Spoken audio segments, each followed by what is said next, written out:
Good day, nerds, and welcome to episode 69 of the Nerd Cantina Show. And today's going to be a Cantina Conversation, really coming in from C2E2. It's a C2E2 exclusive interview that Steve did. Yeah, I had a chance to sit down with Courtney James, who is the head of the esports program for DePaul University. So I wanted a chance to sit down with her and really go over how colleges are using esports to attract students, to give some outlet for them, to give opportunities to students to take advantage of. It was a very interesting conversation. I was really glad that she had the time to sit down and do this with me. Yeah, so I listened to the interview, and yeah, there's some great conversations and topics that you guys go through, not specifically only to their esports program, just video gaming in general, and kind of the education and careers in the gaming industry. So interesting to hear somebody who's at academia and seeing all these students with their aspirations and their hobbies, and how she foresees this kind of playing out and growing from here. So let's roll the interview, and we'll give some thoughts on it after. Calling back all nerds. Nerds!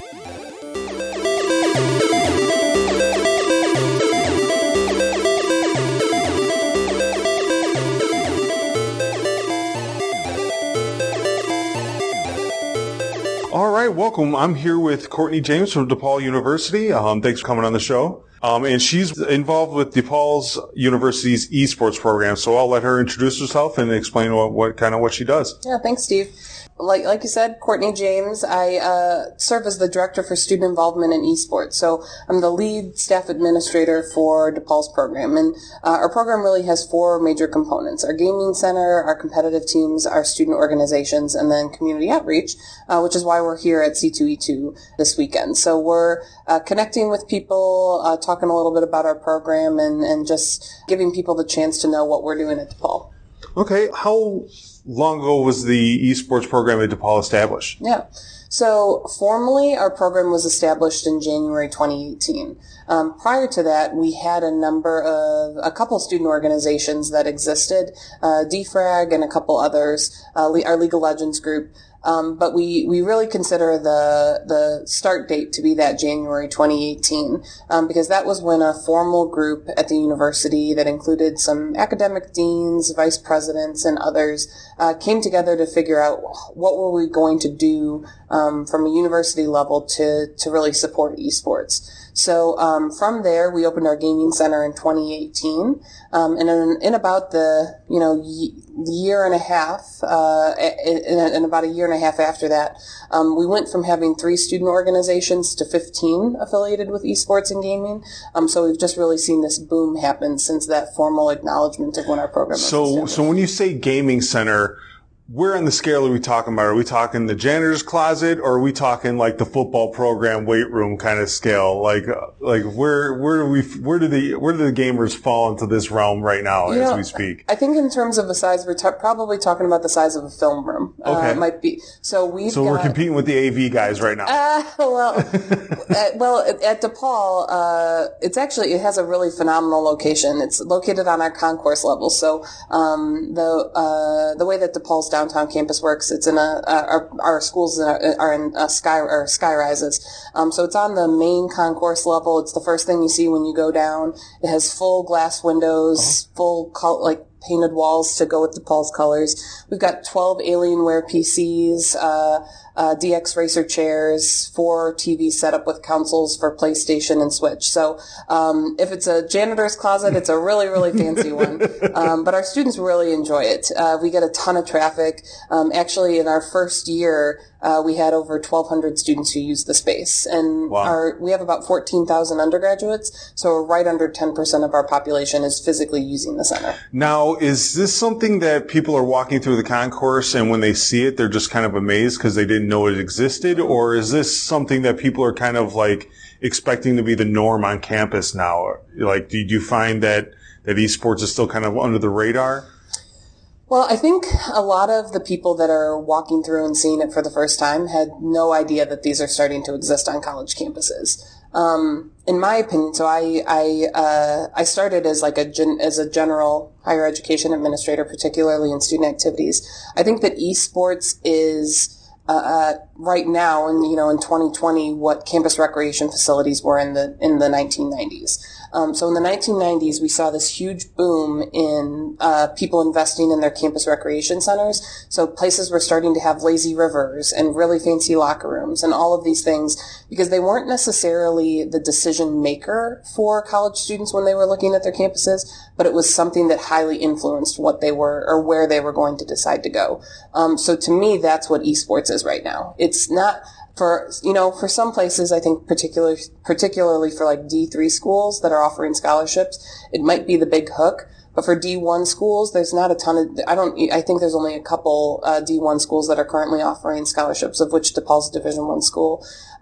It's a nice cherry on top that's helping people really put them over the edge and deciding to go to some places. So as you described it, it seems like it started out as local clubs on campus and kind of morphed into an official branch of, does it fall into the athletic program? Not officially. Not at all.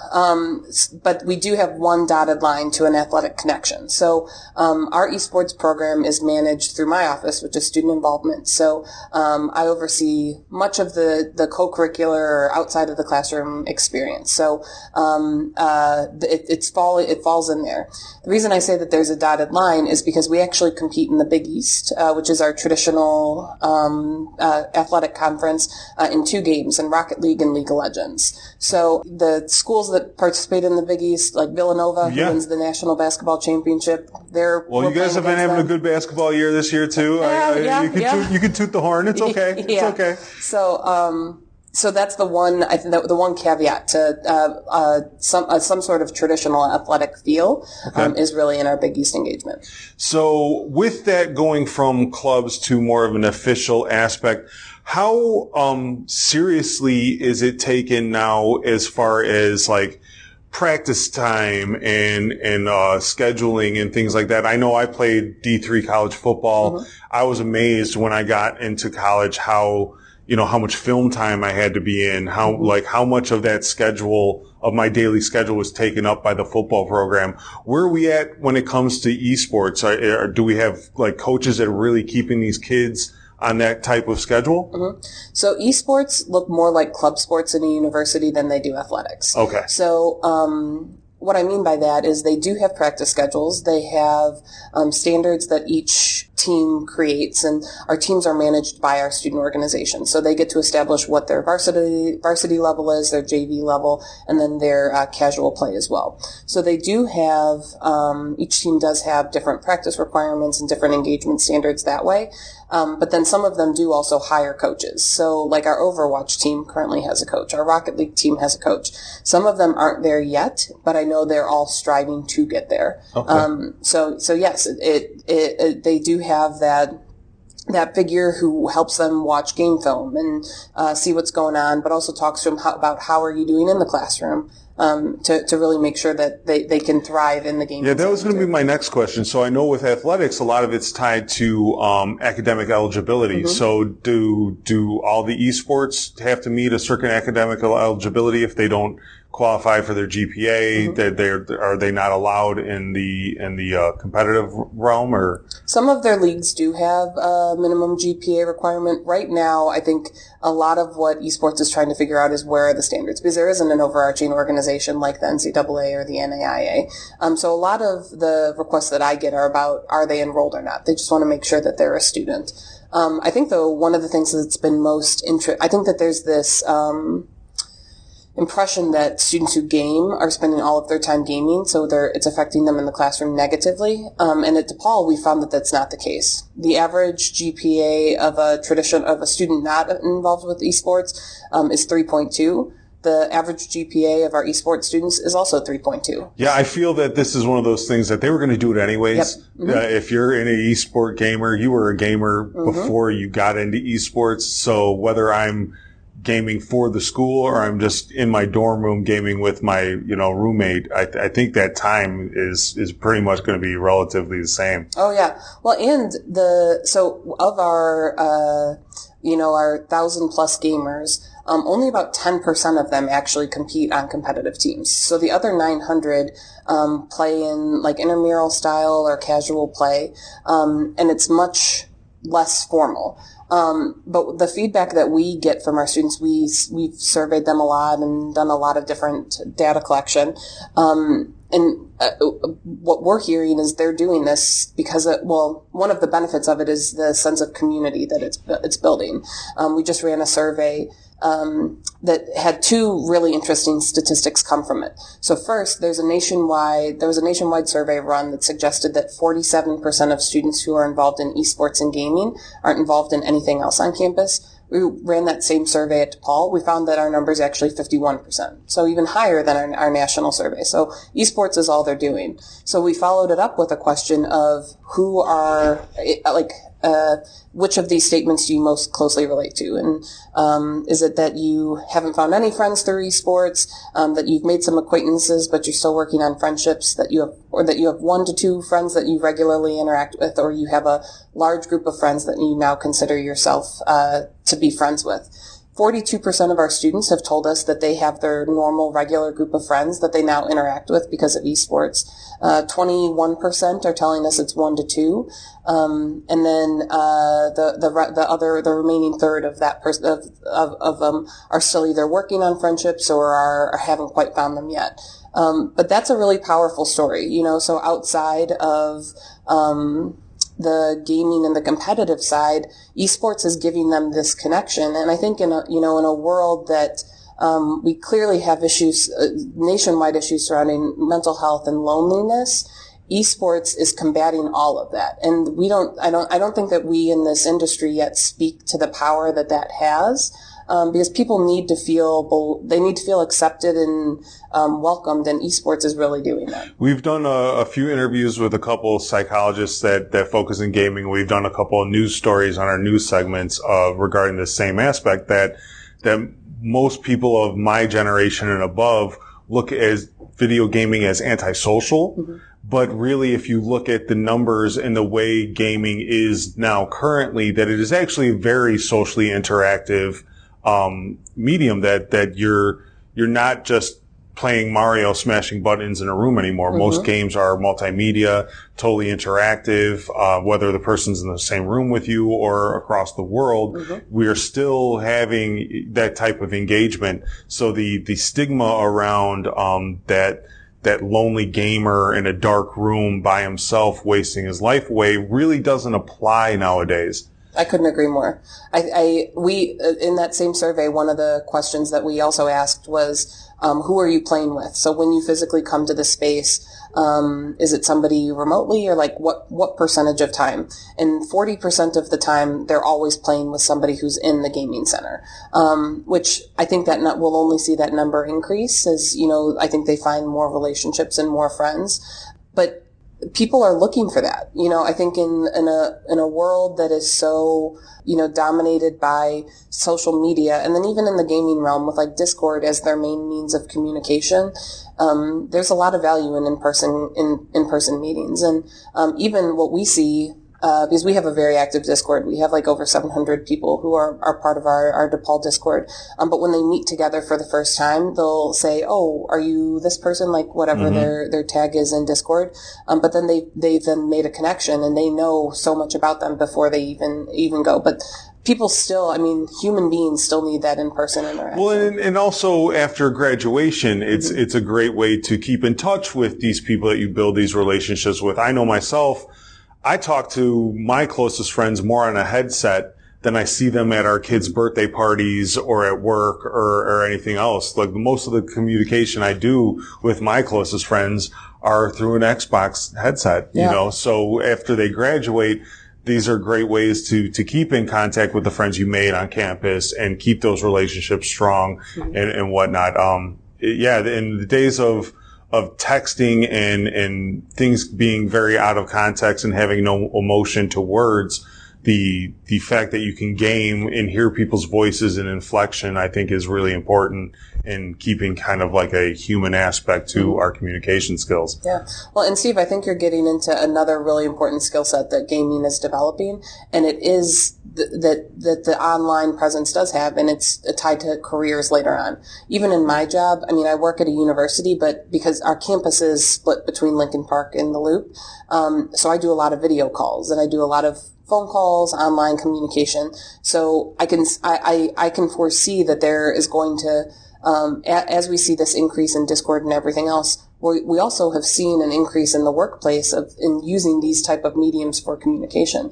So as gamers start to go off and get careers, they're going to be thriving in these systems that, quite frankly, are easier to use than some of the ones that they are using as gamers right now.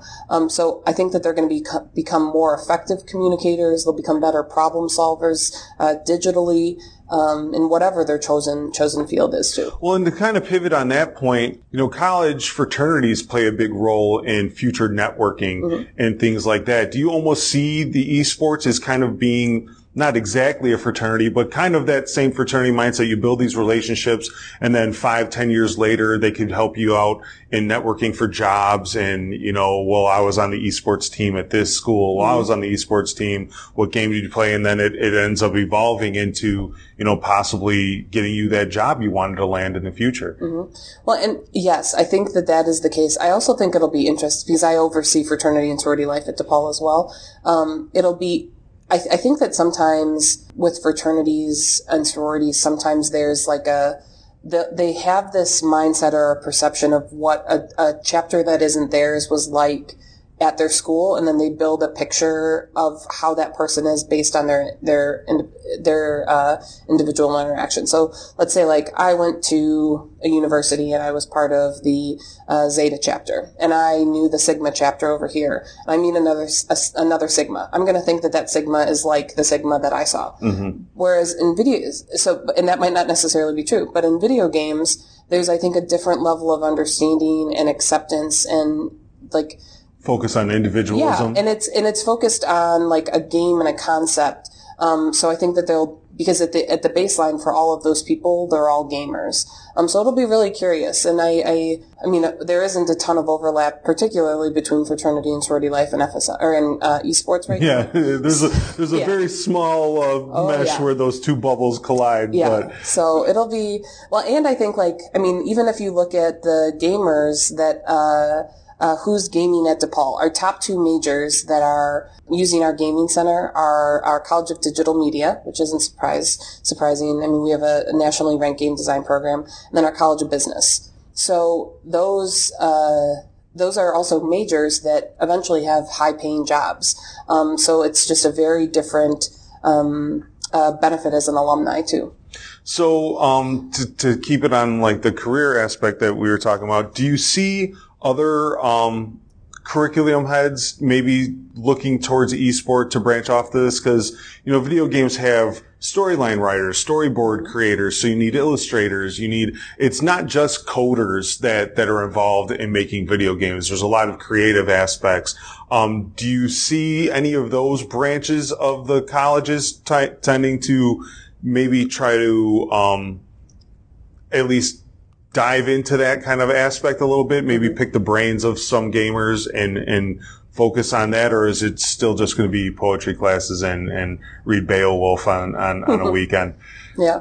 Well, I think that one of the interesting thing that's popping up right now is people are starting to introduce esports majors, but I still don't quite know what that means. Like, I'm going to be really interested to see what their curriculum looks like, because there's esports as a growing industry has all of these different components. Like you could be a journalism student who now focuses in esports. We have that at DePaul. We have a sport management professor who is having a focus on esports. So there will be, just like we have sport management team, like people from the sport management industry who go off and help run teams or run different aspects of programs. That's going to also exist for esports. So if you look at like a traditional sports model, you can't major in sports. Yeah. You know, like you can't just say, I'm going to go to college and major in sports. Like, what does that mean? Like, which part of sport? And esports is growing in viewership, in engagement numbers, in in-person events, and all of these different things. So at DePaul, what we've seen is a lot of our traditional sport and engagement components are starting to integrate that in esports into their curriculum, so that people have the skill set to move forward. But I'll be really I'll just be really curious what an esports degree looks like, because like the skill set that it takes to be a game developer versus an event planner are dramatically different. Like, and you can't learn both of those effectively in one degree. But we're starting to see more and more of it pop up. And I think particularly as entities formalize jobs and positions, that's really critical about this, because I think right now what I see in a lot of the industry is people are hanging their hat on like the fact that this is already a multi-billion-dollar industry, and they think that a position is eventually going to be made for them. But I think that companies and the industry has to start formalizing what these roles look like to really bring validity. That's what a lot of people don't realize, is that the video games financially dwarfs movies, music, like every other genre that you can think of. You combine them and they still aren't bringing in the types of money that gaming is. So I do think a lot of people are starting to recognize what they're leaving on the table by not being involved in this. And with your interest and your curiosities, and your position at DePaul, what are you necessarily doing to advance those kind of narratives? Like, do you have anything you're trying to spearhead? Are you on the phone with like NCAA trying to say, you know, hey, look, guys, what are you waiting for? Why are you not involved in this aspect of college life? Well, I think specifically for the NCAA, we're really fortunate to be a member of the Big East, because the Big East, I think really, I don't think that there's any other conferences that are doing really what we're doing in terms of bringing, we have 9 of our 10 schools, and we'll have 10 out of 11 next year, hopefully when UConn joins the Big East as well. And the commissioner for the Big East, Val Ackerman, is very involved in the NCAA. And Chris Schneider's our rep. They have been doing phenomenal things generally for the NCAA, but they've been introducing this conversation for us. So we don't all individually have to pick up the phone. They get to relay those messages and create a stronger voice for us. But I think outside of the NCAA engagement, one thing that college administrators can do generally, and people like me, is to encourage faculty to bring it into the curriculum, because our students are asking for it. I mean, I sat on a careers in esports panel, and everybody has an idea, but I think that we've got to start training people for those careers and start to introduce it into whatever they might be teaching right now too. Yeah, I'm sure if you asked 9 out of 10 illustrators, their answers are going to be, you know, I want a job at Marvel or Disney, and they're not going to think that I should have a job at Bethesda or I should have a job at Blizzard, when those are just as viable in their field as a Disney or a Marvel. Yeah. Well, I think that there's probably a lot of people that do have those dreams now too, particularly because the game developers are located in so many different parts of the country. I mean, they've got developers on the East and West Coast and I've had a chance to visit a couple of them, and there are hundreds of people that are all sitting there designing, developing, constantly working on these games.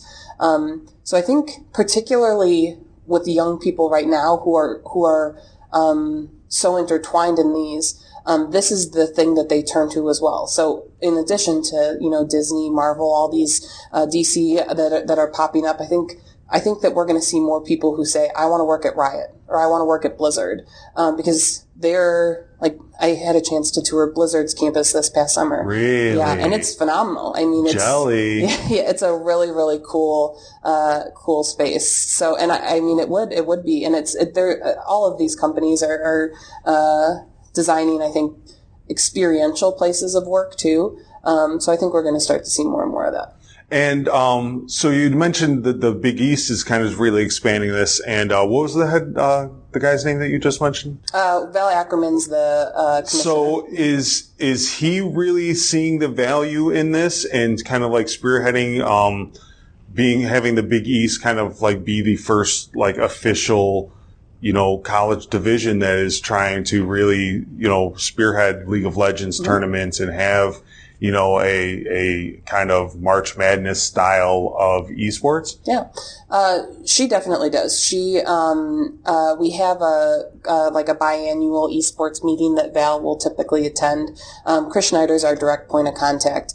But Val has made it a point to always come and learn about it so that when she is in spaces, she can appropriately bring attention to it as well. So we've been really lucky and fortunate that they have been advocates for it.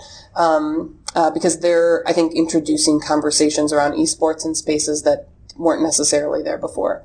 And we've done now, as a conference, we have a relationship with ESL to run our League of Legends competition, and then EGF, who runs our Rocket League competition. And we had an in-person event in New York this past year for them. We're hoping to add our third and fourth titles, so I think that positive attention is just going to continue. Okay, and just to be, conscious of your time, to pull away from the college aspect, I know parents are very apprehensive to look at this as opportunities for their kids. Typical parents, they just want their kids to go into a safe career that they know they're going to be able to build a future on. And anybody from my generation or older, they're really kind of hesitant. It's kind of like when you tell your parents you want to be an actor, they're like, oh, geez, like at least get a degree in something else before you move to Hollywood and waste your life. So what is it that you'd like to get across to the parents that are listening right now that this is a viable avenue for their kids to pursue? Yeah. Well, there used to be this commercial that the NCAA would do where they'd feature athletes, and they would say something to the extent of because 99% of us are going to go pro in something other than sports. And that's going to be the same for esports. There are professional positions that exist, and there's teams out there. There's, again, $billion teams that are bringing in billions every single year. So there will be some kids that are good enough to make those teams. And they might divert college, the same way that we see some outstanding athletes. But there are all of these different components that, if you see your kid playing games right now, that's because somebody with a degree made that game for them. They designed the music. They made the characters. They came up with the marketing plan. They wrote the press release. They did all of these things that were related to getting the word out about that video game. So I think if somebody comes in, if a kid comes in and says, I want to do this, that is a viable career now. We keep talking about it as a $1 billion industry, but it truly is, and it's not going anywhere. Because at the end, the other thing about video games versus traditional sports, they're also a lot safer. You might have a sprained thumb instead of a concussion from a this finger will never go straight again thanks to football. Right, yeah. And I have a colleague, Scott Novus, who presented. We have a Level Up Gaming Summit that we just hosted, and he shared that it's something like 7 out of 10 kids these days are playing video games or have been on some sort of team environment for video games. That number's huge, know? So I'm sure that the number of kids playing football is lower than that. Well, me and my brother were both heavy into football. Like I said, I played from 7 all the way to my freshman year of college, and CTE is something that me and him have both talked about that we are severely worried about. I was knocked out a few times in games, and I went to the sideline. I was back on the field 2 plays later. That camaraderie of team sports and what playing team sports builds, you can get that same camaraderie, learn those same lessons, and build those same social skills without putting your body through that kind of pain, and also learn skills that can transfer over into the real world and build a career also. So I do really think that parents really need to look into this. As far what scholarship availabilities, what what are parents able to kind of like push their kids towards in that avenue? Mm-hmm. So there's a couple of, particularly for high school students, there's a couple of digital resources where high school kids can find out what's available for them. So NASEF is one, and the other one is Be Recruited. There's a couple more that are out there. Those are the two that oftentimes get talked about the most, though. But the great part about these sites is a kid can go into them and they can put in their statistics and all of their information that they have, but then they can also see what the curricular options are for an institution. So let's say, they wanted to major in something more specific than like communication or business as a topic. Like, we'll roll with the game design example since we've been talking about that a little bit. Let's say they wanted to look at game design. They could then go into these sites and say, I'm interested in this, and they can see, maybe AAA University has a game design program, but there's only 20 students enrolled and not really the curriculum they're looking at. They can look at what other schools have it, what other schools offer it, and they can start to compare notes. They can reach out to administrators to say, I'm interested, what do you have available? You can see what teams exist, all of those different things. So it's a great first place to start. No, that's great. I think that pretty much covers a lot of what I had questions for. Where can people look up, especially our local Chicago fans, where can they go to look up the DePaul Esports program? Yeah, well, our website is esports.depaul.edu, and you can get redirected to nearly any of our other things from that site. So our Discord, our social media, a phone number if you need it, all of that's right there. All right, so you heard it, parents. Don't take the controller away from your kids. Don't worry about screen time as much as I know our parents are worried about it, and encourage your kids and to do what they love, but make sure that it's a viable resource. So I appreciate your time for coming off the con floor for a little bit and having this discussion with us, and I wish you the best of luck in the future. Thanks, Steve. All right, so that wraps the interview, and I really like the fact that, when it comes to esports, that we're giving a lot of different perspectives, right? We've given the professional gambler perspective, we've given the psychologist perspective with our Parents Guide to Video Games interview. And now we have like a college administrative kind of perspective on esports, which was, again, very eye-opening on the opportunities that are presented to youth with the video game industry. Yeah, she definitely gave some really good examples as far as what these kids are coming from, even the kind of how diverse their backgrounds are, as far as like what majors they're coming from was kind of interesting to me. I guess I expected, or my assumption would have been that, they were all coming from like almost like computer science backgrounds. So they were all very tied into the gaming background there at esports. But really, she said, I think most of them were coming from like the business majors.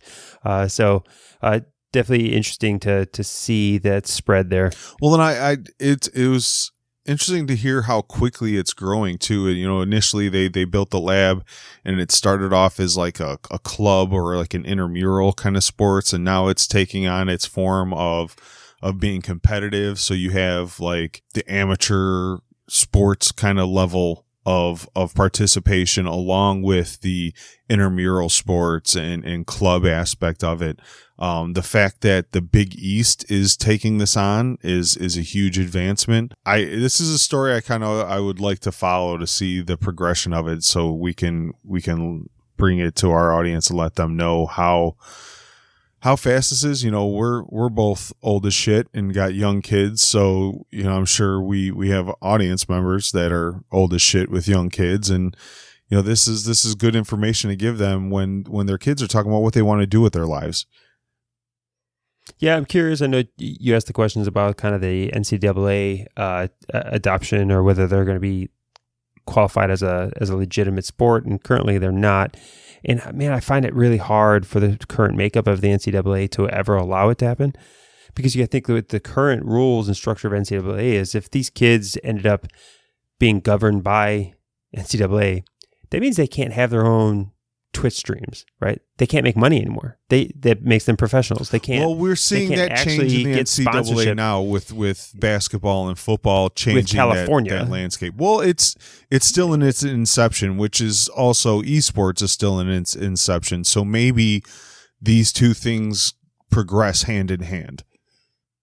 Yeah, I think I think that's going to be a big challenge, though, is, in college football and basketball, well, they need to go play college football and basketball in order to get to the professional level. In esports, you can go compete in these high dollar tournaments at 15 years old if you're good enough. So there's no reason to necessarily be a part of an esports program other than potential scholarship money or whatever else. But the NCAA is going to take a lot of the fun out of it. They're going to take a lot of the money out of it for the individuals. And there's which is why for them to make it without them more conforming to a different model than trying to shove esports into the athletic model. If the NCAA sees that they can make money off this, they're not going to leave money on the table.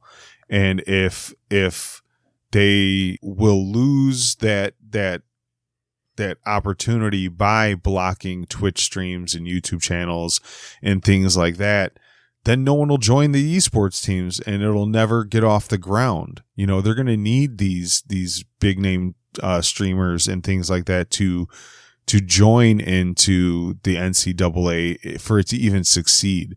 So as how amateur basketball, the money came later, the money wasn't there first. You know what I mean? It used to just be a college basketball team and it made a little bit of money, but it was never what it was. And then the money just kept growing and they just kept blocking the players from making it. We're kind of starting esports backwards. The money's already there.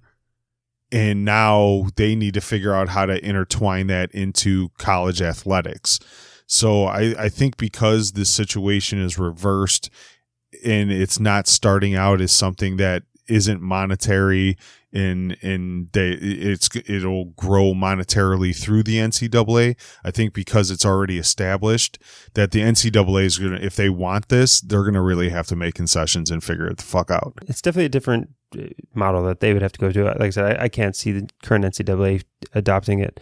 But it is interesting to see kind of video game culture and video games really creeping into the college atmosphere, both in whether it's intramural type settings, but having these gaming rooms and gaming centers that can bring students together. We also see, she talked a little bit about it, DePaul doesn't currently have degrees and majors in video gaming, but there are at places like UC Irvine here out by me has a very big like video game design program, and you can actually major in several different studies that are all related specifically to video game storytelling, video game design, video game programming. This is going to, like I said, this is really going to be interesting to see where we go. I'm going to want to touch base on this subject, annually, just to kind of see the progression. It's very interesting to me to watch something that, we grew up with video games. Like if you were to tell my 8-year-old self that one day, breaking bricks with my head and eating mushrooms was going to turn into a multi-billion-dollar industry that has college scholarships and a plethora of job opportunities, I'd have told you you're fucking crazy. Like, you're fucking crazy, man. Yeah. So to see this going, me coming from the retro gaming generation, it really is interesting to me. Yeah, it was a great interview that you had there. It was awesome that you were able to get time to sit down and talk to her about the program over there at DePaul. And then for those who aren't in the Chicagoland area, I'm sure something similar exists in and around your area. If you do a quick Google search of esports programs at your local college, you'll probably be surprised to find one. And if you can't find one and you are a college student on campus, this might be a good opportunity to bring these kinds of interviews and bring some of the hard data that other schools have now accumulated and pitch it to your administration. These computer labs that she was describing are a real appeal when it comes to college recruitment. You know what I mean? If you're weighing between 3 colleges that you want to go to that have kind of equal level degrees and equal programs, a gaming lab like this might be the deciding factor in what college campus you choose. So use that information to pitch that to to your local college or the college that you're attending and try to get yourself a nice little dope lab. Can't hurt. I just think it's amazing. So kids nowadays, they really don't know how good they got it. You know, I mean, it's one thing to never have to use a corded controller. It's another thing to have your entire future be able to be wrapped in this awesome video game career and shit like that. Like these were never opportunities that were presented to people like us back in the day. You know, I was sitting 6 feet away from my fucking screen with a fucking corded controller to a Nintendo, sitting on the fucking floor. Like, you people don't know how fucking good you got it.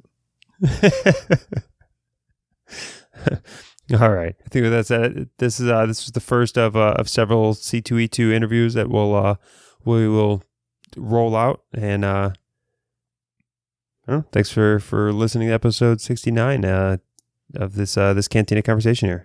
Yeah, we got more coming, so keep coming back, guys. All right. And then as always, like, subscribe, rate, review. All are greatly appreciated. Pound that shiz. All right. Until next time. Talk to you next time, nerds.